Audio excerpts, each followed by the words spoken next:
بسم اللہ الرحمن الرحیم۔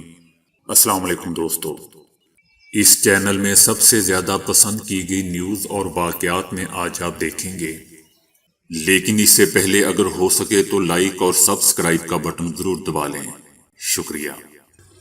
دوستو، سب سے پہلے میری طرف سے آپ سب کو عید مبارک، اور جس نے مجھے عید مبارک کہا ہے ان کو خیر مبارک۔ غزہ پر اسرائیل کی وحشیانہ بمباری جاری ہے۔ شہداء کی تعداد 56 ہو گئی ہے، جبکہ شہید ہونے والوں میں 14 بچے بھی شامل ہیں۔ 1000 سے زائد افراد زخمی ہیں۔ ہاسپٹل زخمیوں سے بھر گئے ہیں۔ فلسطینی مزاحمتی تنظیم حماس نے بھی تل ابیب میں جوابی راکٹ داغے ہیں، اور کئی یہودی شہریوں کے مرنے کی بھی اطلاعات ہیں۔ مسجد اقصی پر اسرائیلی حملے کا بدلہ لینے کے لیے حماس نے تل ابیب پر راکٹ برسا دیے۔ شام کی سرحد سے صہیونیوں پر سینکڑوں راکٹ فائر کیے گئے۔ دوسری جانب اسرائیلی آبادکاروں نے تل ابیب کے وسطی علاقے لد میں سڑکوں پر نکل آئے اور اسرائیلی پولیس کی گاڑیوں کو آگ لگا دی۔ اسرائیلی فورسز نے ان پر گولیاں بھی برسائیں۔ لد کے میئر کا کہنا ہے کہ حالات خانہ جنگی کی جانب جا رہے ہیں۔ شہر میں ہنگامی حالات نافذ کر دیا گیا ہے۔ اسرائیل نے تل ابیب ایئرپورٹ بند کر کے ملک بھر میں ہائی الرٹ جاری کر دیا ہے۔ غزہ کی سرحد پر مزید آرمی تعینات کر دی گئی ہے، جبکہ 5000 اہلکاروں کو ریزرو رہنے کا حکم دے دیا گیا ہے۔ فرانس نے حماس پر اسرائیلی حملوں کی بھرپور حمایت کی ہے، جبکہ ایران نے اپنے ملک میں ہائی سیکیورٹی الرٹ کر دی ہے۔ وزیر اعظم عمران خان سے ترکی کے صدر رجب طیب اردوان نے فلسطین پہ کی جانے والی اسرائیلی جارحیت کے حوالے سے بات چیت کی ہے۔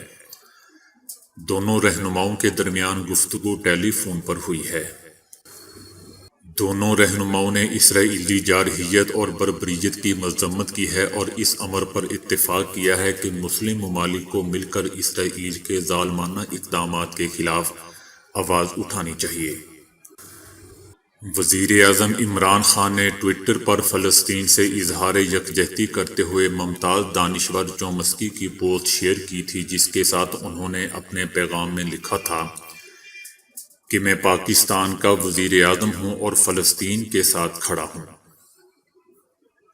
اکثر افراد کا خیال ہے کہ کچھ میٹھا کھانا مزاج کو خوشگوار بناتا ہے، جبکہ اس کی دوری چڑچڑے پن کا باعث بنتی ہے۔ مگر کیا یہ واقعی درست ہے؟ تو اس کا جواب سائنسدانوں نے بتا دیا ہے۔ سائنسدانوں کا کہنا ہے کہ میٹھے کی خواہش یا شوگر کا مزاج پر اثرات کے درمیان کوئی تعلق موجود نہیں۔ برطانیہ کی واروک یونیورسٹی کی تحقیق کے دوران 1300 کے قریب بالغ افراد پر ماضی میں ہونے والی 31 طبی تحقیقی رپورٹس کا ڈیٹا اکٹھا کیا گیا۔ نتائج سے معلوم ہوا کہ میٹھا مزاج پر خوشگوار اثرات مرتب نہیں کرتا، بلکہ یہ عادت لوگوں کو ذہنی طور پر سست اور زیادہ تھکاوٹ کا شکار بنا دیتی ہے۔ ماہرین کا کہنا تھا کہ یہ خیال کہ میٹھے کا استعمال مزاج پر خوشگوار اثرات مرتب کرتا ہے دنیا بھر میں بہت مقبول ہو چکا ہے، اور یہی وجہ ہے کہ لوگ میٹھے مشروبات کا استعمال ذہنی طور پر زیادہ الرٹ ہونے یا تھکاوٹ سے لڑنے کے لیے کرتے ہیں۔ اس تحقیق کے دوران سائنسدانوں نے میٹھے کے مزاج پر مختلف اثرات جیسے غصہ، ذہنی تھکاوٹ، ڈپریشن اور تھکاوٹ وغیرہ کا جائزہ لیا۔ انہوں نے دریافت کیا کہ میٹھا کھانے سے مزاج پر کسی قسم کے مثبت اثرات مرتب نہیں ہوتے، چاہے لوگ جتنی بھی چینی کھا لیں۔ انہوں نے یہ بھی دریافت کیا کہ در حقیقت یہ عادت مثبت کی بجائے منفی اثرات کا باعث بنتی ہے، کیونکہ اس کے نتیجے میں لوگ زیادہ تھکاوٹ کا شکار اور ذہنی طور پر کم ہوشیار ہو جاتے ہیں۔ سائنسدانوں کا کہنا تھا کہ ہمیں توقع ہے کہ تحقیق کے نتائج سے میٹھے کے بارے میں عرصے سے موجود خیال کے بارے میں لوگوں کی رائے تبدیل ہوگی، جبکہ چینی کا استعمال کم کرنے پر توجہ دی جائے گی۔ دوستو، اس تحقیق کے نتائج طبی میگزین جنرل نیورو سائنسز میں شائع ہوئے ہیں۔ پاکستان کے شہر گوجرا میں ایک خاتون اپنے بیٹے کو بچانے کے لیے چلتی ٹرین سے کود گئی، اپنی جان دے دی مگر بیٹے کو بچا لیا۔ یہ واقعہ گوجرا میں پیش آیا ہے، جہاں چلتی ٹرین سے اس کا بیٹا نیچے گر گیا۔ اپنے بیٹے کو بچانے کے لیے ماں نے بھی چھلانگ لگا دی، جس کے بعد بیٹا تو بچ گیا لیکن ماں کی جان چلی گئی۔ اس ننھے کو ابھی تک اس بات کا اندازہ نہیں ہو سکا کہ جس ماں کے ساتھ وہ سفر کر رہا تھا وہ اب نہیں رہی، تاہم وہ شدید زخمی ہونے کی وجہ سے اس وقت ہاسپٹل میں زیر علاج ہے۔ اکثر ہم ماں کی ممتا کے حوالے سے باتیں سنتے رہتے ہیں، یہ واقعہ اس بات کا ثبوت ہے کہ ماں اپنے بچے کے لیے کچھ بھی کر سکتی ہے۔ اس سے قبل بھی اس طرح کا ایک واقعہ پیش آ چکا ہے جہاں خانے وال میں بھی ایک ماں نے بچے کی جان بچانے کے لیے ٹرین سے چھلانگ لگا دی تھی۔ امریکی ادارے کی ایک تحقیق میں یہ بات سامنے آئی ہے کہ کورونا کی وہ 3 علامات جو پوری دنیا میں کورونا کے شکار ہر فرد میں پائی گئی ہیں، جان کر آپ بھی شاید بغیر ٹیسٹ کے کورونا کا پتہ لگا سکتے ہیں۔ ماہرین کا کہنا ہے کہ یہ وہ علامات ہیں جو کورونا کا شکار تقریباً تمام افراد میں پائی جاتی ہیں۔ بخار، کھانسی اور سانس لینے میں دقت ایسی 3 علامات ہیں جو کہ کورونا کے شکار تقریباً تمام افراد میں یکساں طور پر پائی گئی ہیں۔ تحقیق کے مطابق یوں تو کورونا کے مختلف مریضوں میں مختلف قسم کی علامات ظاہر ہوتی ہیں، تاہم یہ 3 علامات ایسی تھیں جن کی شکایت کا سامنا تقریباً تمام مریضوں کو ہوا تھا۔ برطانیہ کے طبی ماہرین نے طویل تحقیق کے بعد دعویٰ کیا ہے کہ بڑھاپے کے راز کو دریافت کر لیا گیا ہے۔ اس راز کے بعد بوڑھا ہونا شاید ناممکن ہو جائے گا۔ جنرل سیل میگزین میں شائع ہونے والی اس تحقیق میں بتایا گیا ہے کہ بڑھاپے کے عمل میں پروٹین حصہ لیتی ہیں۔ ہارورڈ میڈیکل اسکول کے پروفیسر ڈیوڈ اور کیمبرج بائیو ٹیکنالوجی کمپنی کے تعاون سے سامنے آنے والی اس تحقیق کے مطابق جوانی کی عمر میں جو انسانی جین متحرک ہوتے ہیں وہ پروٹین میں تبدیلی کی وجہ سے ایک خاص عمر میں جا کر غیر متحرک ہو کر خاموش ہو جاتے ہیں۔ اگر ان جین کے ڈی این اے کی مرمت کر دی جائے تو یہ جین دوبارہ متحرک ہو سکتے ہیں۔ تحقیق کے مطابق یہ پروٹین دونوں حالتوں کو ایک خاص طریقے سے کنٹرول کرنے کے حامل ہوتی ہے جس میں جین آف یا آن ہو جاتے ہیں۔ رپورٹ کے مطابق جوں جوں انسان کی عمر بڑھتی چلی جاتی ہے انسانی کروموسومز تیزی سے تباہ ہونے لگتے ہیں۔ اس عمل کو بھی یہی پروٹین کنٹرول کرتی ہے۔ اس طویل ترین تحقیق نے یورپ بھر کے تمام طبی ماہرین کو متوجہ کیا ہوا ہے۔ لوگوں کی خواہش کے مطابق ہر چیز نہیں ملتی، لیکن بعض اوقات آپ کو اپنا حق ہی نہیں مل رہا ہوتا جس کی وجہ سے آپ بے چین ہوتے ہیں اور پھر کام میں بھی جی نہیں لگتا۔ جو کوئی یہ چاہتا ہو کہ اس کے عہدہ میں ترقی ہو جائے یا ایسی صورتحال پیدا ہو گئی ہو کہ حقدار کو اس کا حق نہ مل رہا ہو، یعنی جس کی ترقی ہونے کا حق ہے اس کی ترقی نہ ہو رہی ہو اور کسی اور سفارشی شخص کی ترقی ہو رہی ہو جبکہ وہ اس سے جونیئر بھی ہو، تو ایسی صورت میں جو شخص حق پر ہے اس کو چاہیے کہ وہ رات کو نماز عشاء کی ادائیگی کے بعد 100 مرتبہ آیت الکرسی پڑھے، 100 مرتبہ استغفار پڑھے، اول و آخر 11 مرتبہ درود و پاک پڑھے، ناغہ نہ کرے، بلا ناغہ اس عمل کو جاری رکھے۔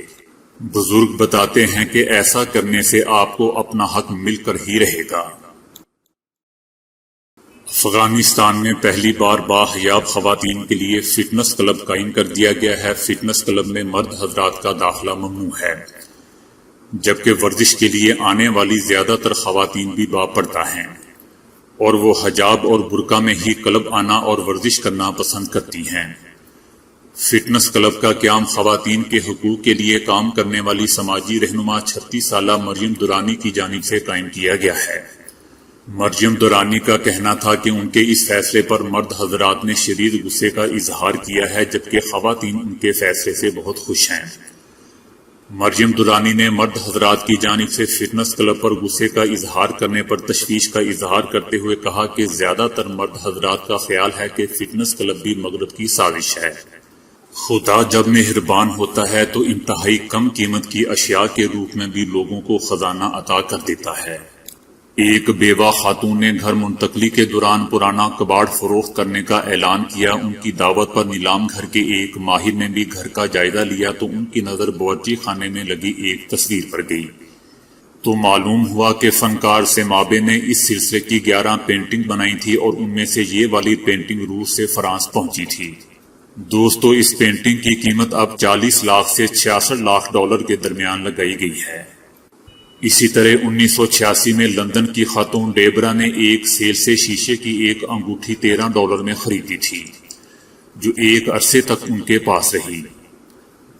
بعد میں جب انہوں نے انگوٹھی کو غور سے دیکھا تو اس پر قیمتی شے کا گمان ہوا۔ ایک جوہری کو جب دکھایا گیا تو اس کی آنکھیں پھٹی کی پھٹی رہ گئیں، کیونکہ وہ ایک 26 کیرات کا ہیرا تھا۔ ڈیبرا نے اسے 6 لاکھ سے اوپر ڈالر میں نیلام کیا۔ اسی طرح امریکی قرارداد آزادی 1770 میں امریکی آزادی کے بعد اس کی قرارداد بڑے اہتمام سے ایک پوسٹر کی صورت میں صرف 500 کی تعداد میں چھاپی گئی تھی۔ 1990 تک اس کی صرف 23 کاپیاں ہی بچی تھیں۔ ایک شخص نے صرف $4 میں ایسی ہی ایک قرارداد خریدی جو فریم کی وجہ سے خریدی گئی تھی۔ بعد میں یہ انہیں 500 کاپیوں میں سے ایک نکلی جو پہلے چھاپی گئی تھی۔ نیلامی میں یہی $4 کی فریم شدہ تصویر $24,20,000 میں فروخت ہوئی۔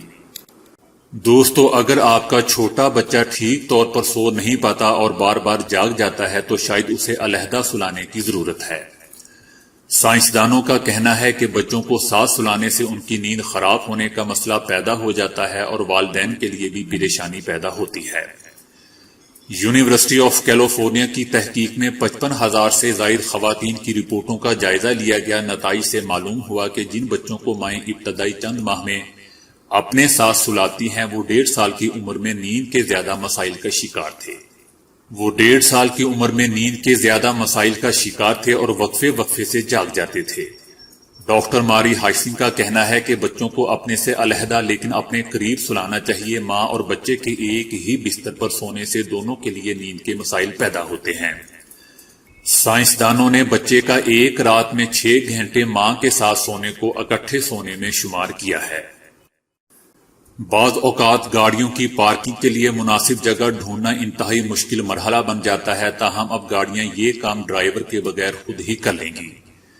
دنیا کی کئی بین الاقوامی کمپنیوں نے اپنی تیار کردہ گاڑیوں میں خود کار نظام متعارف کرائے ہیں، جس کے تحت کسی بھی ممکنہ حادثے سے قبل گاڑیاں خود ہی اپنی رفتار میں کمی یا رک سکتی ہیں۔ سویڈن اور فرانسیسی کمپنیوں نے مشترکے طور پر ایک نئی ٹیکنیک ایجاد کی ہے، جس کے تحت گاڑیاں ڈرائیور کے بغیر نہ صرف چلیں گی بلکہ پارک بھی ہو جائیں گی۔ اس ٹیکنیک کی حامل گاڑیاں جلد ہی مارکیٹ میں متعارف کرا دی جائیں گی۔